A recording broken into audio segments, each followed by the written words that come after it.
Namaskar. Very good afternoon, learners. I, Dr. Renu Tomar, welcome you back on the series of lecture on educational leaders. Friends, we have been discussing educational leaders, and this is part 2 of the series of lecture on educational leaders.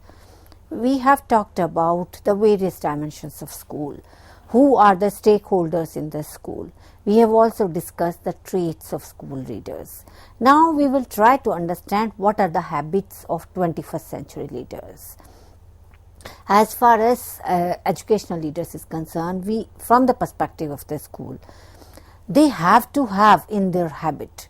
The habit should be to focus. The habit should be that they should be team player. They should be able to seek the constructive feedback. They should be able to reflect on how things can be improved.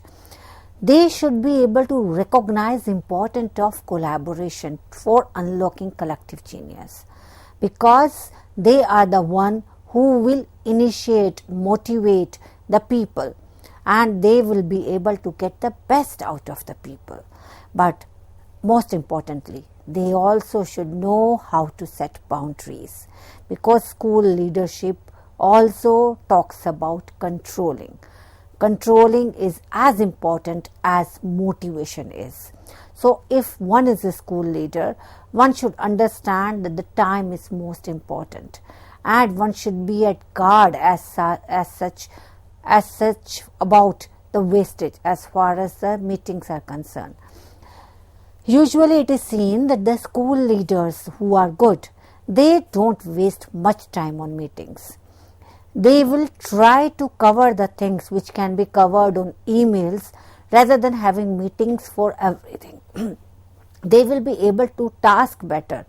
As far as tasking is concerned, they would be selecting the people and matching them as per the task requirement, and the task would be given to the person who is best suited as far as the skill sets is concerned. They would also be centered upon contributing on the personal goals as well as school's goal. They would be contributing to the personal goal of all. Who all are involved in the school? The teachers.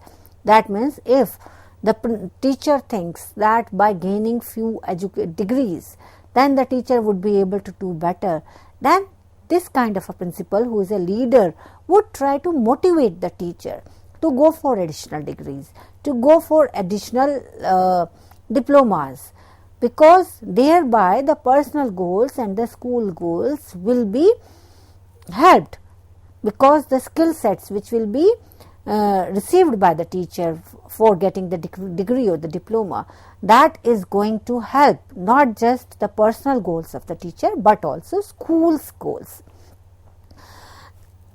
Principal has to build the healthy habits. What are healthy habits and how are they different from the unhealthy habits? First important healthy habit is to be in time, to discipline, and to create a framework which is going to be assessed as far as the performance of the teacher is concerned in a best possible manner, honest and fair manner. Apart from that, personally also the principal will work upon having good sleep, waking up in time, doing exercise. These are the personal virtues which are very important from the perspective that if a person is happy in one's own life, then naturally person would be able to contribute maximum to the organization. So having good family time is also as important as being engaged positively and productively in the school. So these kind of habits need to be developed by the principal, as well as he or she needs to motivate the teachers also to develop such kind of habits. Then there are certain non-work habits. Non-work habits are like spending time with their own children, but they indirectly support the working. They indirectly support the work of the teacher. How do they support the work? If the teacher is satisfied in one's own life, the teacher is happy in one's own life, then naturally happy worker will be able to deliver maximum in comparison to the worker who is unhappy. So, the principal should be focusing on happiness of one's own teachers as well as happiness of one's own students also, and happiness of one's own parents also. And most importantly, principal also need to focus on happiness of the management or the policy framers. So, because principal is responsible for happiness of so many, so we would say that the leadership, the school leadership is not a simple task. It is a very tough task. Whenever we talk about school principal, that means the solutions is in the way the person is living, to make that way, the lifestyle, a habit, and giving time to it as well as attention to it. Another important aspect from the perspective that it's a 21st century and it is very dynamic, there are lot many demands which are being made on the students. Usually our society, our community and the parents demand that the pupil should be able to achieve best, and schools are expected to improve and reform as far as marks of the students is concerned.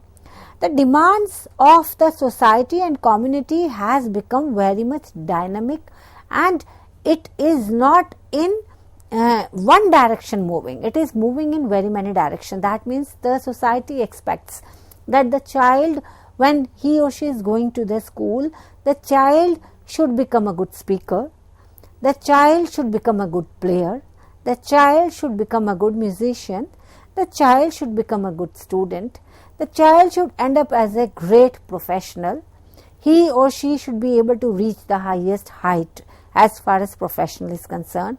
So, there are various dimensions of pupil achievement, and the demands are very, very complex because they vary from one parent to another. And in fact, even amongst the parents also the demands may vary. That means the father may demand something else and the mother may demand something else. So, this kind of a situation is very complex and quite difficult also. And in this situation, the schools are expected to improve and reform and perform.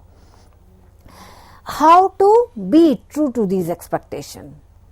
Is it responsibility of the principal? Is principal accountable as far as these dimensions are concerned? Definitely yes. So, these expectations along with the other accountability is difficult, because in present era the maintenance of the status quo is not something which is expected, rather the improvement, day to day improvement, that is expected from the school leader. That is why in the first lecture also I said that the administration and management are different, because manage means being able to manage the performance well, but administration means that being able to give the policies also in such a manner that the school will be able to perform well in the time to come, because administration needs a vision and management needs to be able to perform best and get the performance of the people at the best. And as far as administrator is concerned, we have to accept the fact that a good administrator should be a good manager. That is why now we are talking about educational leadership, the school leaders. We are not talking from the perspective of school managers, because what is needed is school leaders, not school managers, because leadership requires dynamism and proactivity, which may or may not be an attribute of the school principal. The school principal is thought to be a leader. However, as far as school leadership is concerned, that also include other person. Who are the other person who may or may not be members of the formal leadership team? They are the one who contribute towards the aim of the school, that is teachers, community, the parents, the policy framers, the organization who are financing, who are funding. So, all are the one who are there to the help of the school leaders, and they together work as a team to lead that team in a direction of positive performance is the work of school leadership. Educational leadership is usually should be drawn from the interdisciplinary literature. Why is interdisciplinary literature so relevant? Interdisciplinary literature is relevant because the principal should be having the knowledge of the pedagogy and epistemology and human development. Principal should be knowing the pedagogy of not only one's own subject but also the other subjects, as well as epistemology should be understood by him or her. And the principal should also be able to understand human being, the dynamic aspect of the human being, the complexity of the human being, the psychology of the children, the psychology of the teachers, the psychology of the parent, that they are also the aspects which a school principal should be knowing. So, if we want to train the school leaders, we have to borrow from the different subjects like political science, subjects like sociology, subjects like organization psychology, because organization behavior is a key component of educational leadership, that is borrowed from the psychology, and even management and business, that is commerce. So, from various subjects, even from the mathematics also, because the principal should be able to utilize data in the best possible manner. So, for training the school principals, for creating the school leaders, it is important that we understand the mathematics also, the statistics aspect also. Now, let us try to understand that what kind of leadership theories exist.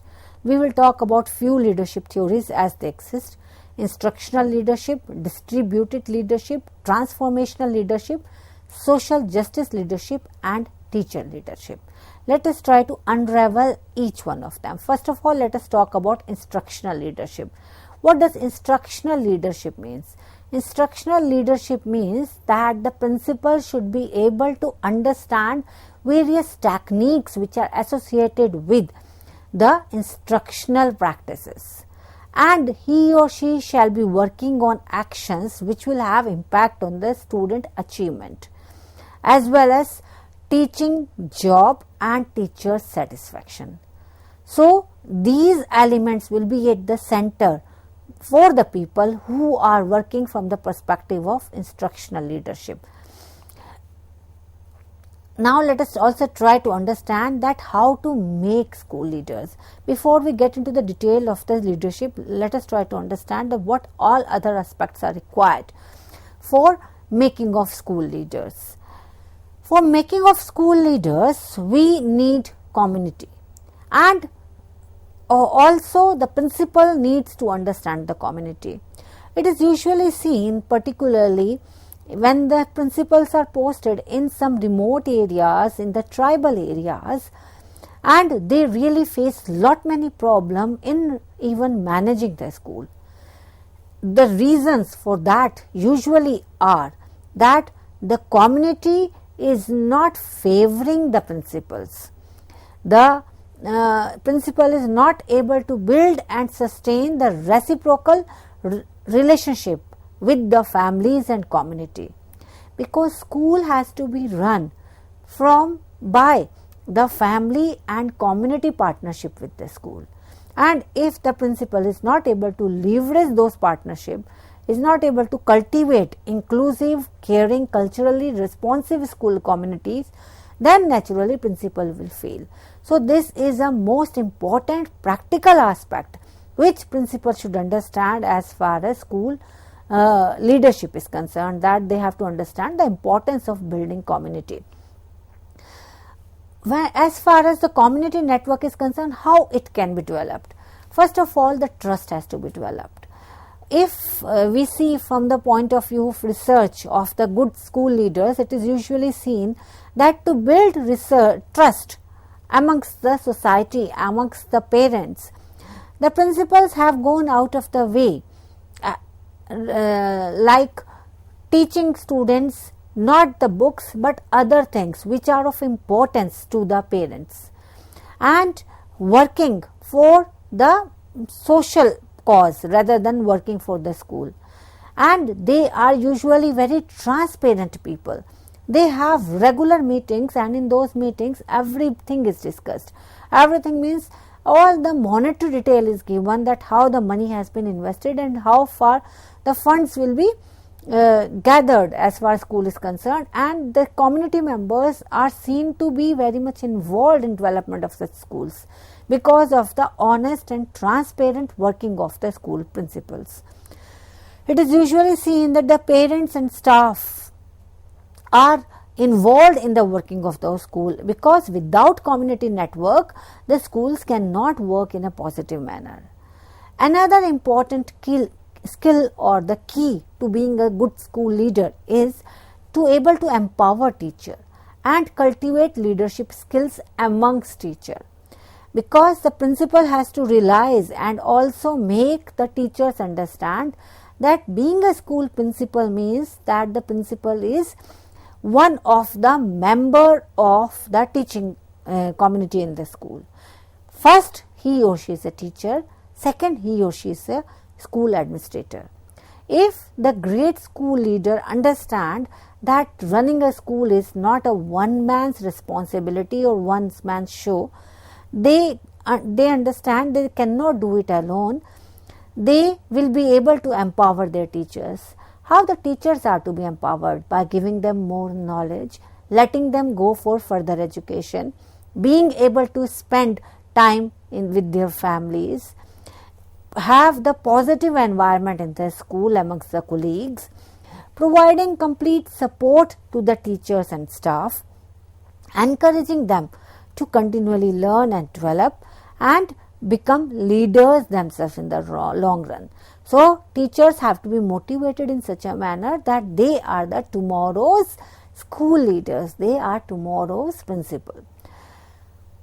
When we are talking about this aspect, we have to understand that if the need of the principals is need of the teachers is not fulfilled, then naturally they will not be satisfied.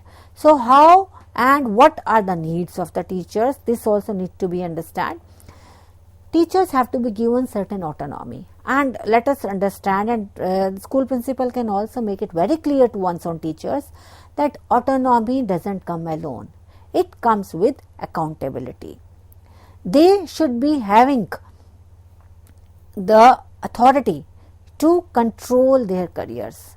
They should be motivated to become more productive, and they should be seeing themselves as future principal. Only then they would be motivated from the perspective of the career growth, and they would be giving the maximum as far as school is concerned. Another important thing which is required for the school leaders is, because we talked about initially that the school leader has to be interdisciplinary. In that we said that statistics is also one aspect which is very important, because school leaders should know how to utilize the data and resources. What are the data which are of importance to the school? The data may be from the aspect of resources. The data may be from the point of view of the performance of the student. It may be from the school-based assessment. The principal should be driving continuously for improving the decision making, so that the equitable and culturally responsible opportunities are available for all the students. So, for having such kind of decisions, the principal will require data. So, data and resources need to be utilized in the best possible or best available manner. How data helps? Friends, data is usually seen to be the most important aspect, because only data will tell how the things have been in the past. Data will tell how the things are in the present. Data will also inform to the principal that where they need to reach and in which direction they need to improve, and that will result in the decision making which will be very conclusive as well as very centered. They will be expressing the purpose of promoting all the teachers. So, and data has to be shared with all, because most effective leaders are able to have the leverage from the data, and they are able to make the strategic decisions which benefit all students as well as the other stakeholders. Moreover, from the perspective of educational technology also, foundation of data driven decision making is supposed to be the best, and this is the most important aspect as far as the school leaders are concerned, that they should be able to use data effectively. Another important aspect which the school principals need is that they should have a vision and a plan. What does vision or a plan means? Vision, where they want to see their school after 10 years, 15 years or 20 years or so. Another, what are the plans to take that school, that organization, that institution to the position at which they see. Now, when we talk about position, because the present era makes everything very dynamic, so we have to understand that even goals will be very dynamic. So, goals will be from the academic point of view, goals will be from the socio-cultural aspect as well as the perspective of the parents of the school, perspective of the society, the policy holders. So, the goals have to be of all the stakeholders who are involved, and only then only then the principal will be able to have everybody working towards goal. The plan has to be made in such a manner that everybody who is involved, the team of teachers, team of students, team of parents, team of policy framers, team of funding agency, all of them should feel that it is their own plan, that is their own vision, that is their dream, it is their school. They should be clearly able to articulate the school vision as well as school goals. Only then they would be able to help the principal in reaching the goal where it is required. So, vision has to be the most important qualities as far as school leader is concerned, because this is something which provides momentum, which provides direction for the for all the team members, and whose responsibility it is? It is responsibility of the school leader. Now, let us try to understand that if we want to create school leaders, because in the first lecture also when we talk about school leaders, we discussed that school leaders are made, they are not born. Now, the question is how to make a school leader. First of all, let us try to understand that if we want to make school leader, that means there would be certain expected values or expected behavior traits which we will be taking into consideration for the people who are to be trained or to be made school leaders. So, that has to be taken into consideration. Those things are like having a vision, being able to plan well, having unrelenting passion, becoming a good inspiration, being able to motivate, being a very good team player, being able to keep an environment which is excitement oriented.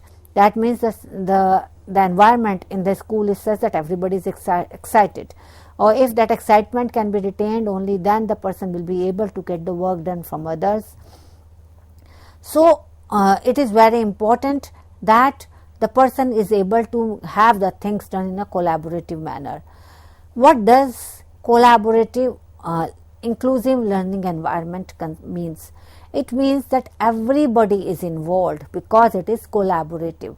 That means the place or the position or the aspect which will be reached by the school, that shall be shared by everyone, that is students, teachers, parents, community. They have to have the sense of belonging.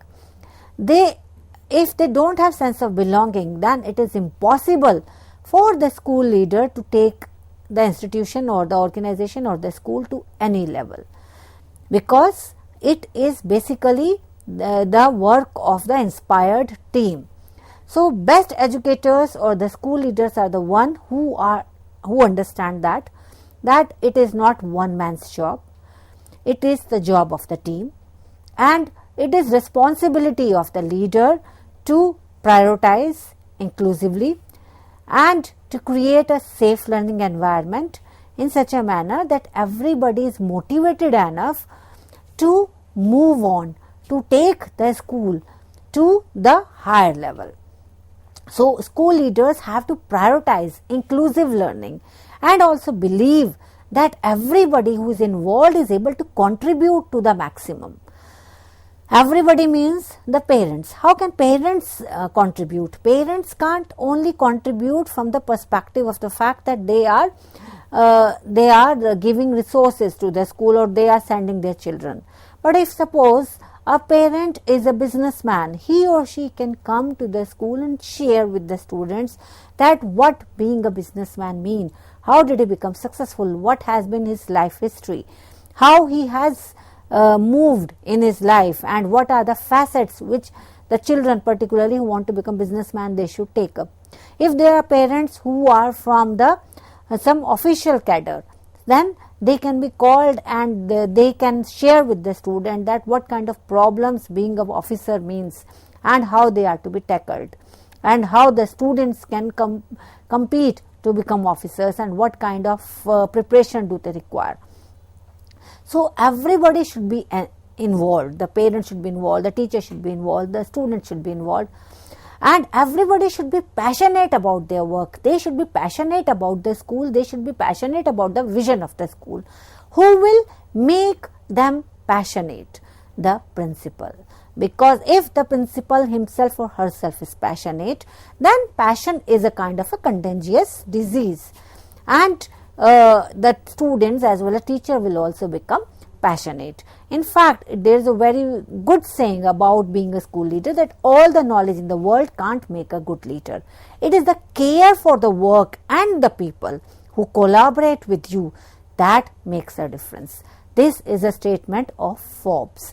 So, that means that the school principal have to lead the large part in such a manner that they don't lead in such a manner that the others are followers, but the others are part of the team and the person is just being there and caring for them, working for the benefit of the team.